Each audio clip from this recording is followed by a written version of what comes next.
এই যে মালয়েশিয়াতে টয়লেট পরিষ্কার করতেছে, বুঝছেন?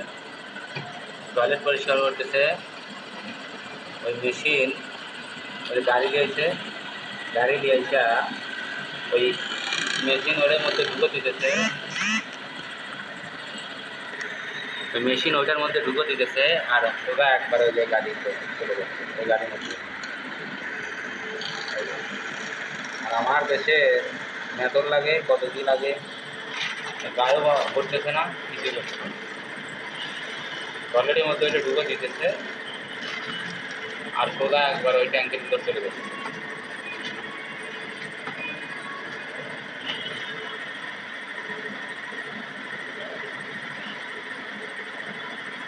বেশি সময় লাগছে, একটা পরিষ্কার করতে হয়তো 2-4 মিনিট, এর বেশি সময় লাগেও না।